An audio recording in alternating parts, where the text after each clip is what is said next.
Right guys, welcome back. In this video we're going to continue on and add more noise to our wall system. So we're going to add sort of a wavy kind of pattern that just sort of mixes up the brick height a little bit and just again adds to that interest and gives us a bit more randomness. So let's jump straight in. So we're kind of done with our basic brick setup here. So we've established some noises and we've established that good brick pattern. So we're going to break out of this for each loop now and we're going to make a start on another section. So the node that we're going to make use of is attribute noise. So if we start typing attribute noise, okay, and put one of those down. And if we connect that up and just have a look at the effect that we get. Currently it's working on color, which, you know, could be useful, but in our case we're interested in P for position. All right, and we get this ugly tangle of geometry which obviously needs to be controlled somewhat. Okay, so I'm just going to dial that way down. Okay, so we get something like that, but also we don't really want any noise going along the x-axis and we don't want any noise going along the z-axis. So we just want to focus in on the y-axis. So we're pushing those points up and down. And there is a filter at the top here. If you look at the node here, we can selectively filter out the x and the z. So now we're just pushing those points up and down. Okay, so I'm going to drop the amplitude really low, sort of crank the element size up a little bit, so we've got sort of gentle waves rather than kind of huge sweeping noises.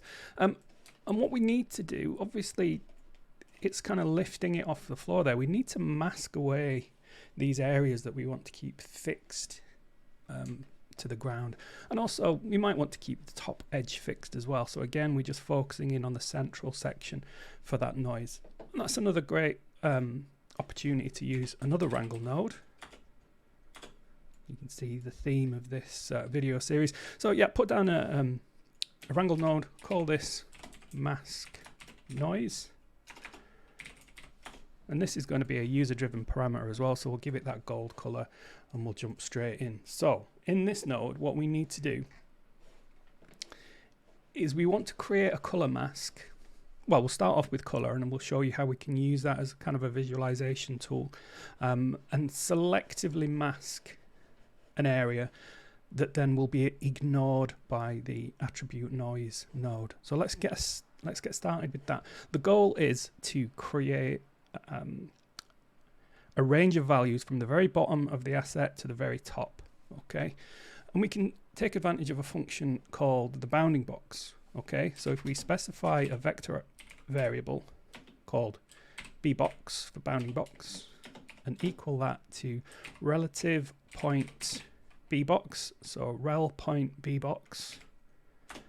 Okay, and in this we want to reference index 0 and the position is what we're interested in.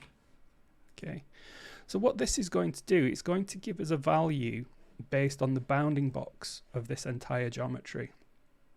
So 0, 0 would be down here somewhere, 1, 1 would be up here, and we can use that information to sort of drive a ramp that we can sort of say, this is the bottom, I want this to be masked, this is the top, I want this to be masked. Okay, so it sounds a bit more, sounds confusing, but it will make sense as we progress through this. And the way we're going to do it, temporarily we're going to use the color attribute just so we can see what we're doing and what effect this is having. So we're going to initialize the color variable, and the shortcut for that is @cd, and we'll just set that to be black first of all. Okay, so we've got something like this now. For the red channel of the color attribute, so cd.r, we want to map this to a ramp. Okay, and this is another function that gets a lot of use in procedural modeling. It's called channel ramp. Okay, so we can specify a new ramp, we'll just call it ramp. Okay, and this needs a value, an index to on that ramp. Okay, and we can use our y component of this bounding box variable that we've just created. So 0 would be down here, 1 would be all the way up here. So we can reference that bbox variable, but just the y component. Okay, so bbox.y. close that off, put a semicolon.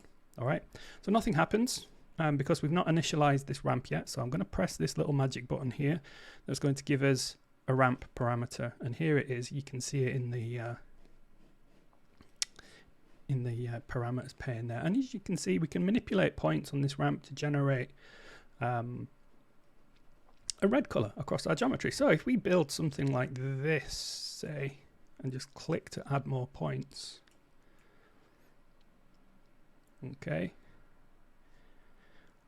what we've effectively done, and what we can do with a bit of further processing, is say to this attribute noise node, any primitives that are red, just ignore them. Don't apply any noise to that. Anything that's not red, go ahead, apply the noise to it. So this kind of masking is really useful. Gets a lot of use in setting up a simple ramp like this. You can do some crazy stuff, like if you wanted no noise in a particular part in the middle, you could sort of build something like this, and it's very easy to edit and manipulate this in a very kind of visual way. If you want to remove points from these ramps, you just need to click and drag them off. Okay, so really user friendly. All right, let's jump back to our wrangle node. So the way I've approached it, dead simple. It's probably a more optimal way to do it, but I'm just going to jump into an if statement. I'm going to say if the color red, so at CDR, is less than, and again, this is just an arbitrary value, 0.5 is not particularly red, I guess. So if the point that we're working on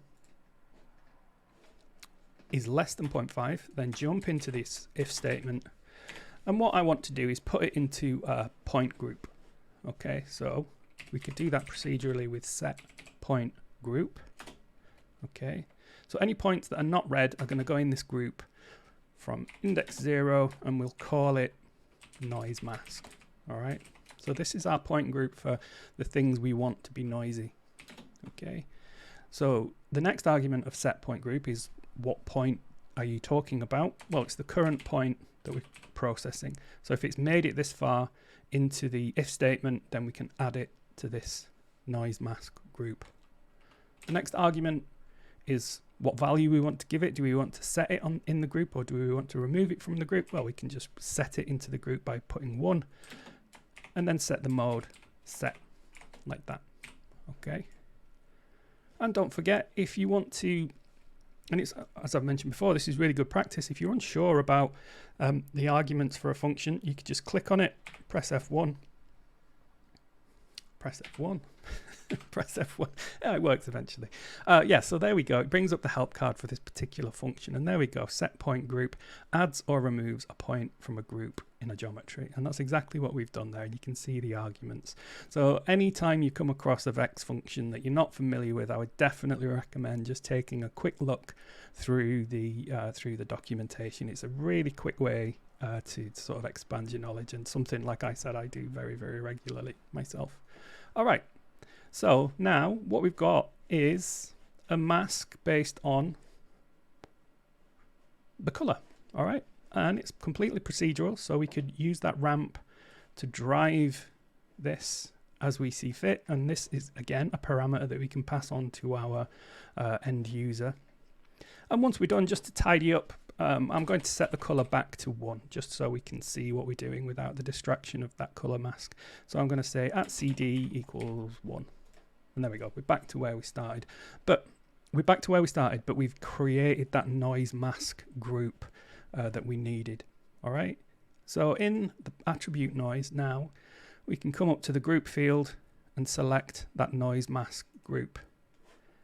And there you can see we've got sort of a clamping effect going on with the noise that sort of prevents it from going above or below. So it's just tidies that up a little bit. And also, if we want to,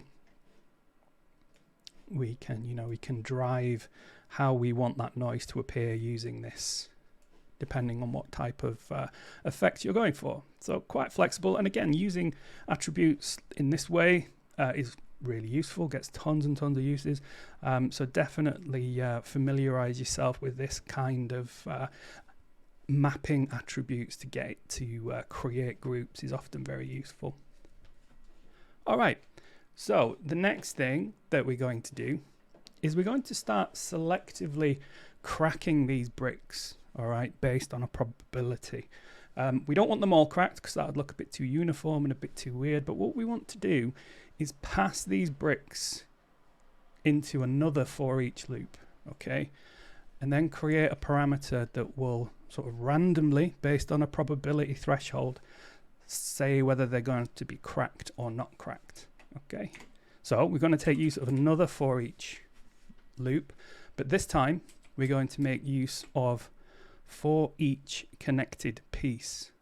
All right, so I'll put one of those down. You can see it adds this connectivity node in here. So I'm just going to make those connections and jump inside the for each loop. And now, rather than dealing with every single primitive, we're now dealing with every single brick. Okay, so this is going to be really useful for us in doing a bunch of stuff. So we can selectively decide whether it's got cracks or not cracks. We can then start adding edge damage to it and start unwrapping it and applying UV coordinates. So this is going to be a very important technique that we'll be using moving forward. So with that, I think we'll do this in the next video, just because this one's got sort of running over 10 minutes now. So in the next video, yeah, we'll make a start and we'll set up this cracking system. So thank you very much for watching. Like, subscribe, all that good stuff, and I'll see you in the next video. Thanks.